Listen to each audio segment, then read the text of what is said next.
On today's episode, I navigate self-attunement, the practice of feeling into your current reality so you can remain in your safe center even when things around you are rupturing. Welcome to the Holistic Life Navigation Podcast. I am your host, Luis Mujica.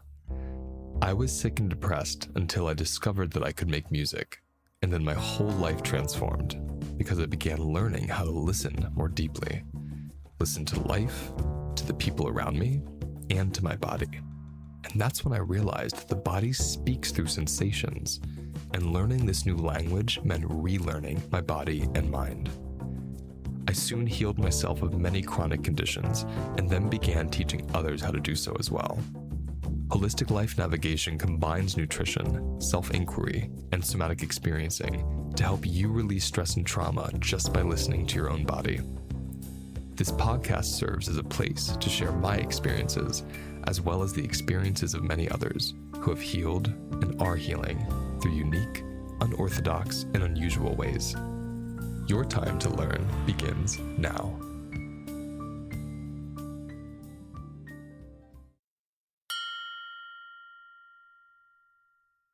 There's a trail in the town I live in, Woodstock, New York, and on this trail is this old tree that had fallen over, and so its roots are exposed, and it kind of created this beautiful sculpture wall.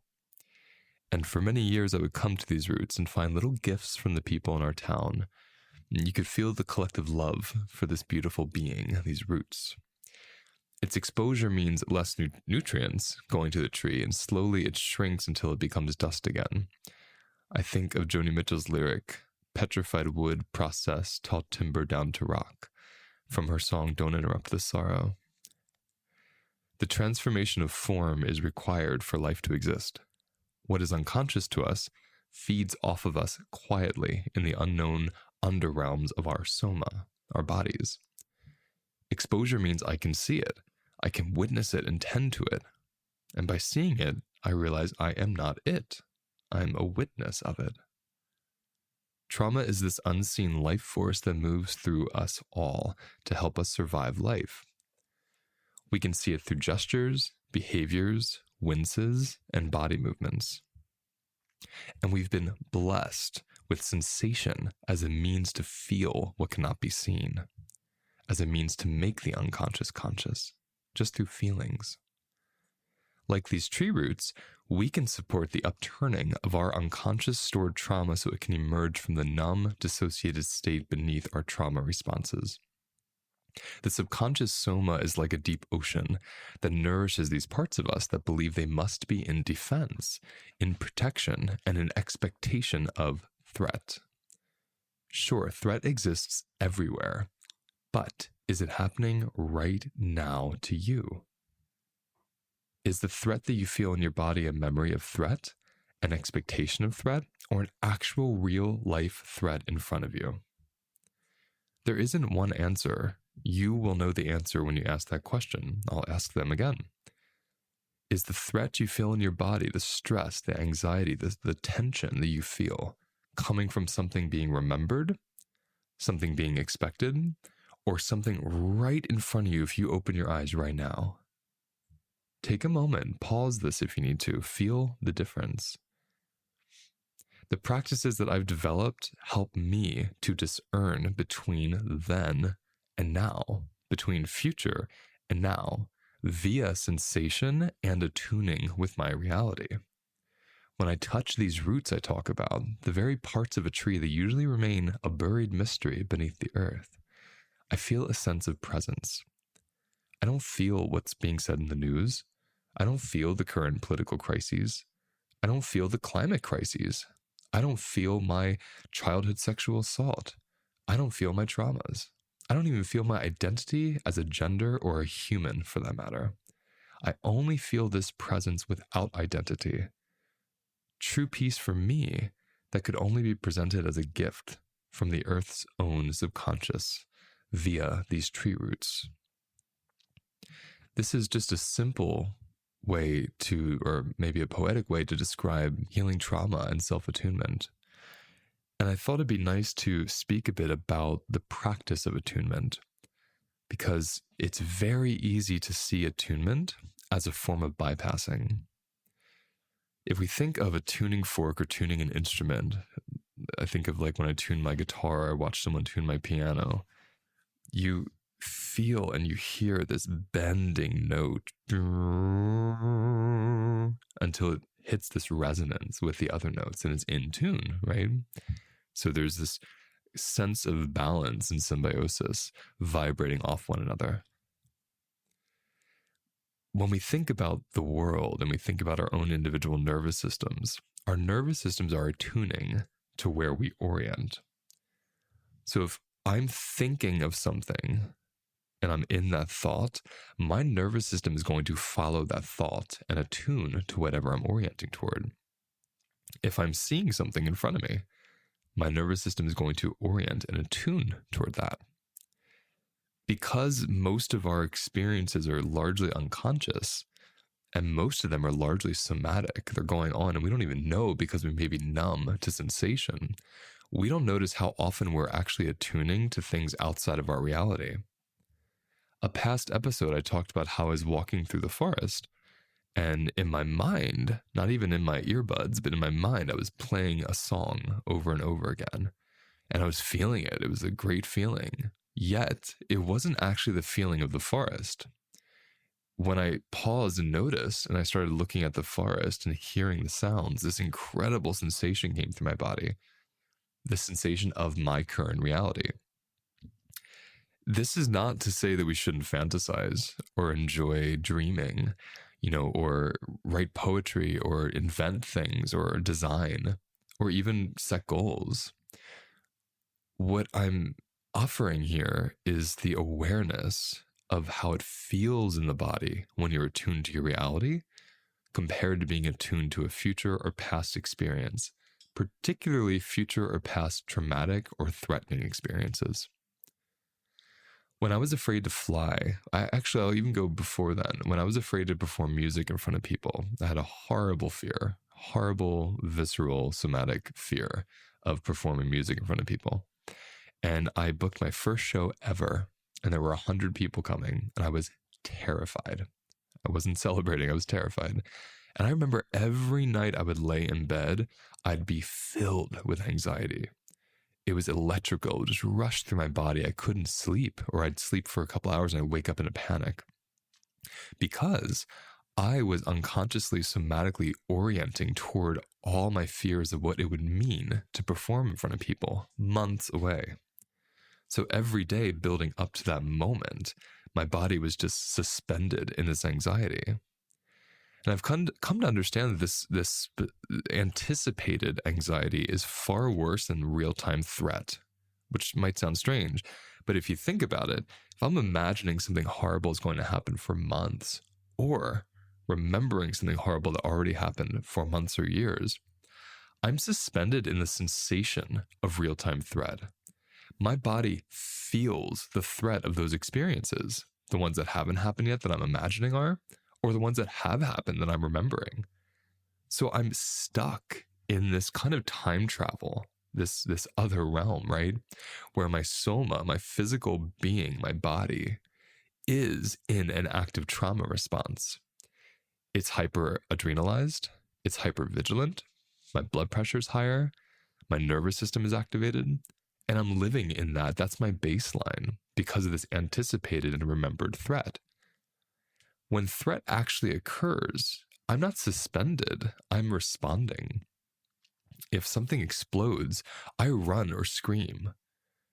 If someone comes running at me, I push my hand out or yell for help. If I see someone in the store that I'm trying to avoid, I move away or I freeze, right? These are responses. These are all our fight, flight, freeze, and fawn responses that come up instantaneously without our consent, without our knowing, without us even having to do anything. It's as automatic as breathing. So when I'm actually dealing with a real-time threat, all that adrenaline and blood pressure and constriction and activation, it serves to propel and mobilize me into one of those 4 trauma responses so that I can survive a situation. When we have remembered threat and we have anticipated threat, we're suspended in the early stages of mobilizing into threat response. It never fully completes because the threat never goes away because it doesn't actually exist in our real-time life. It has existed and is still being reverberated in us, or we expect it to show up, so we're prepared for it. But because the threat, isn't in the real-time space, it never fully completes because it never fully resolves. Really take that in. This was a huge light bulb moment for me as I was learning how to heal PTSD when I was completely crippled by it. And one of the teachers that really propelled me along this understanding was Byron Katie, who does a self-inquiry process known as the work. And one thing the work helps one do is really get in touch with thoughts that are painful and how those thoughts feel in the body.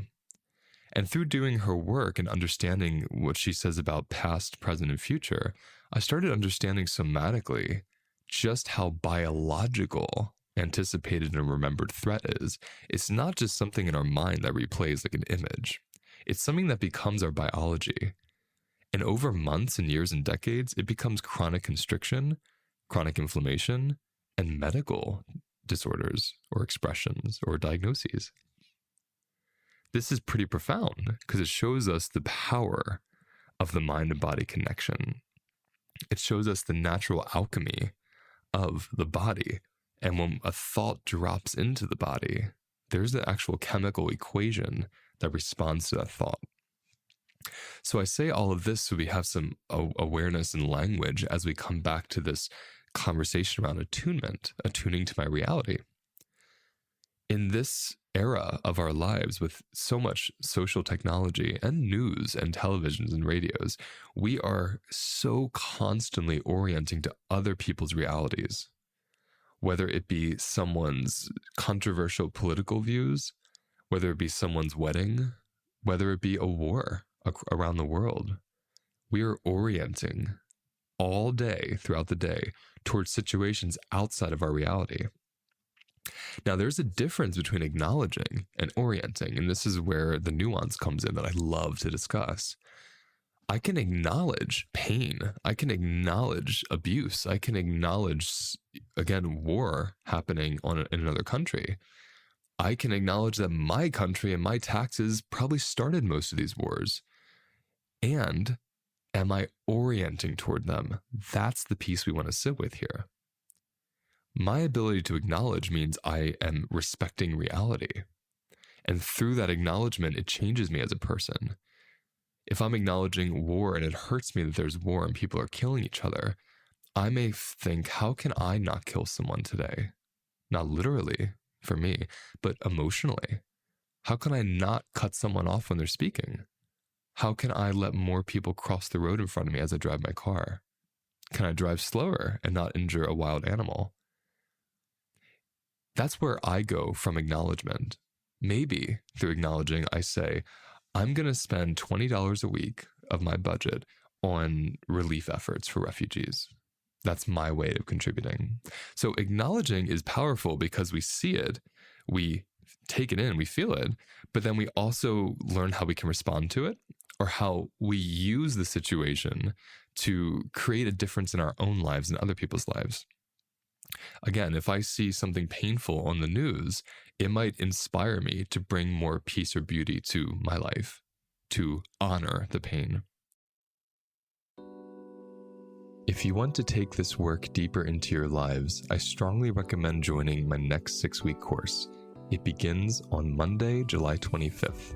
There are 3 sessions every week for 6 weeks, and they're all live. Everyone gets a replay, and you learn how to heal stress and trauma through nutrition, herbalism, somatic experiencing, and self-inquiry. We meet 3 times a week for the 6 weeks. All the meetings are live, and everyone gets a replay. So even if you can't make it live, you'll still be able to watch and review. You'll have support Monday through Friday from me and my staff as you navigate the emotions and physical sensations that come up through this work. You'll even have options for one-on-one support. And we have a global community of students participating in this who will also be supporting you on our private online space called Circle. For more information on this course, visit holisticlifenavigation.com. Registration opens on June 30th, and make sure to register for the free Q&A session on that day so you can learn about this work and have some of your questions answered. I'll see you then.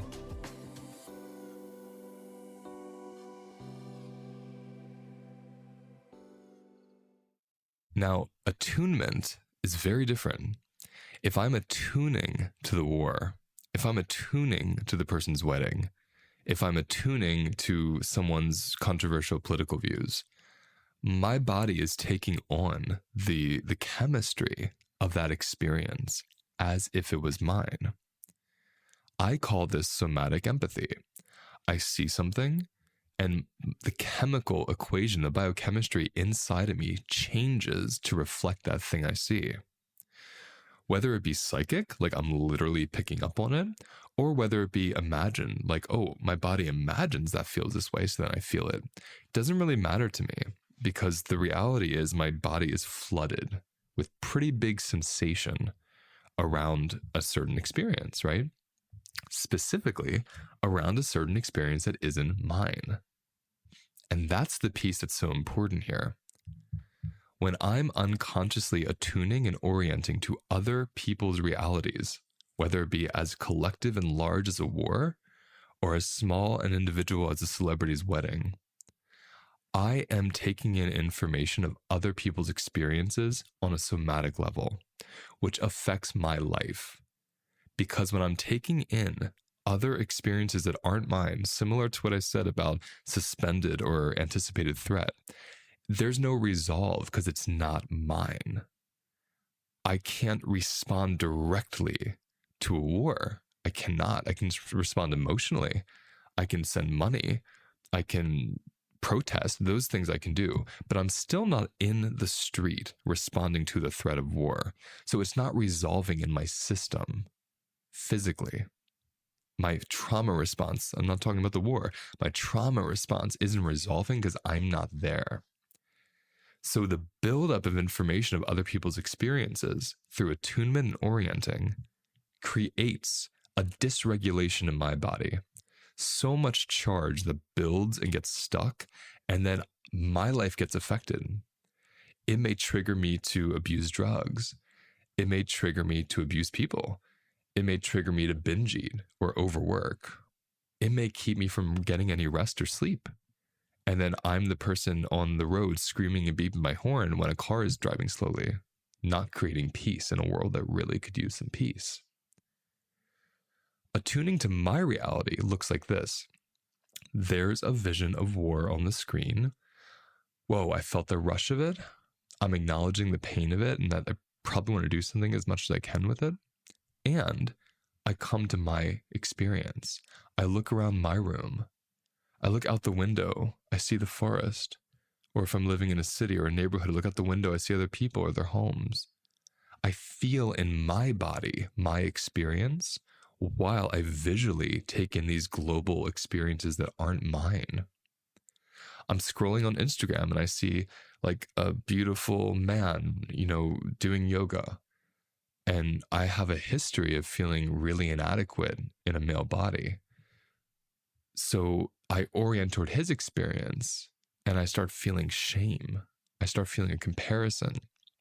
I start taking in information of his life that I think is his life that dysregulates mine because it's not my life. And the comparison creates a huge dysregulation in my body.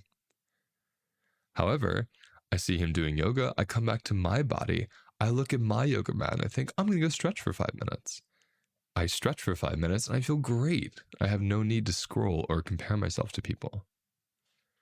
Self-attunement and attuning to my reality keeps me sane, keeps me anchored, keeps me feeling safe in my experiences while so many threatening, dysregulating, activating experiences are going on around me. We live in a world where we can't control safety. We can work toward it, we can speak about it, we can practice it, we can hope for it, try to design it. Yet it's just not even within the laws of nature to predictably experience safety, to predictably experience the absence of harm. It's almost integral in a life experience. So self-attunement doesn't bypass that harm exists. It doesn't say even don't watch the news. What it says is, as you take in disturbing things, as you witness pain and suffering, remind yourself to, in that same moment as you witness the suffering, to pendulate to your own reality. If my own reality is suffering, that's where I need to respond, not divert myself or distract myself from that through orienting toward other images of suffering. Through that responding to my own suffering, I'll find a relationship to it, and through my life, and natural changes will emerge, and I'll eventually find a sense of joy and happiness. A transformation will have occurred because I'm attuning to what's in front of me, what needs my attention. If I'm seeing images of suffering and I attune to my reality, and my reality is joy, well, that's a beautiful balm, isn't it? I get to feel and relate and indulge in my joy. So self-attunement I find to be so powerful and so important. And I'm going to lead you through a very short self-attuning exercise right now. You have to be still for it. So this does not work if you're walking or riding a bike or driving. So if you are doing any of those things, just pause this and go find a place or pull over or find a situation where you have 2 or 3 minutes. It's not going to be very long. Have a seat. And the first thing you want to do is notice where there's constriction inside of your body. Where do you feel stress, discomfort, pain, pressure? And just find one place. There might be 10, but just find one and put your hand over it.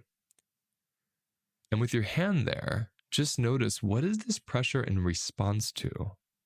And then open your eyes.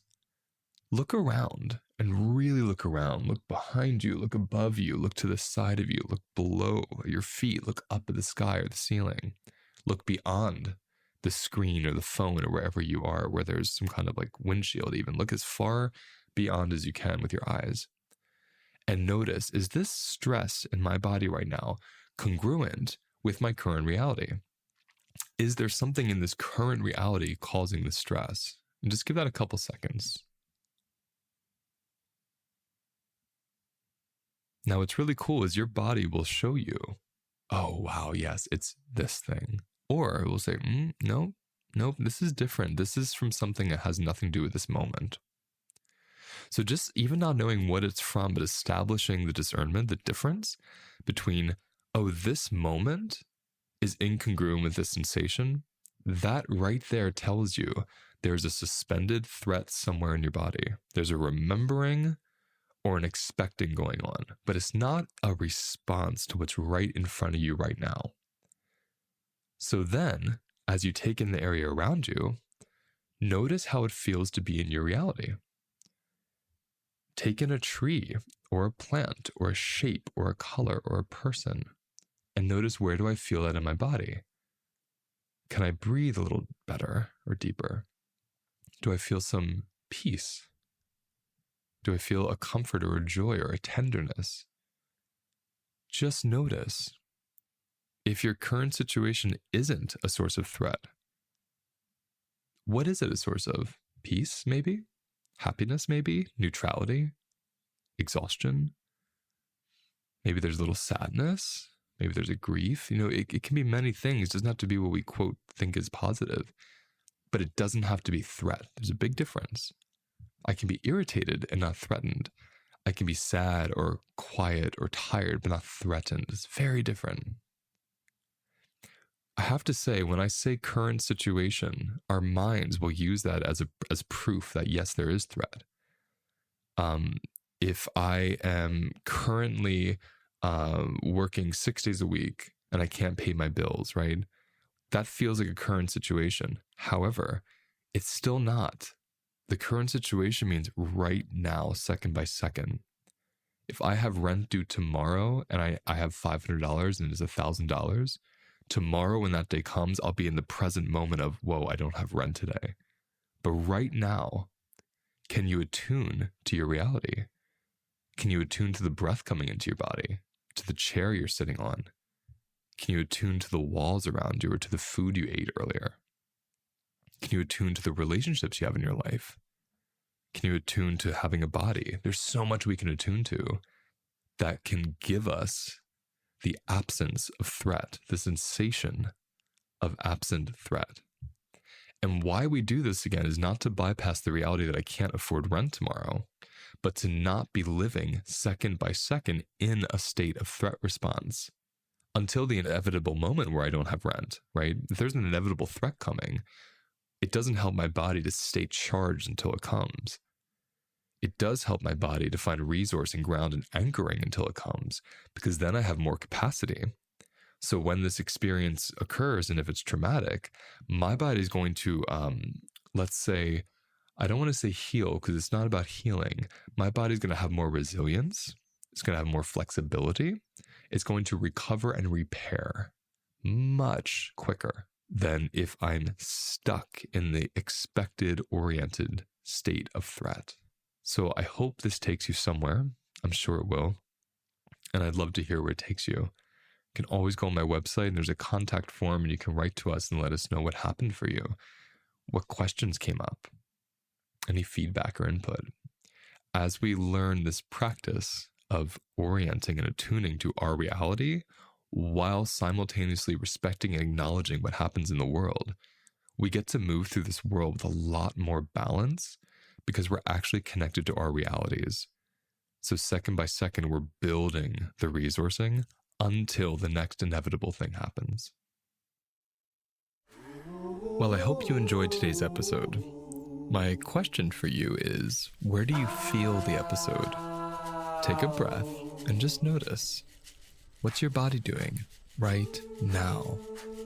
Sit with it. Let it speak to you. And let whatever comes up, come up. And your only job is to listen. For all the wisdom you need is right inside of you. To learn more about my work, you can visit holisticlifenavigation.com and sign up for my mailing list. You'll receive a weekly newsletter with specific monthly topics, free resources, and upcoming events. You can also follow me on Instagram. If you like my podcast, please leave a review and share. Thank you so much for joining me. I'll see you next time.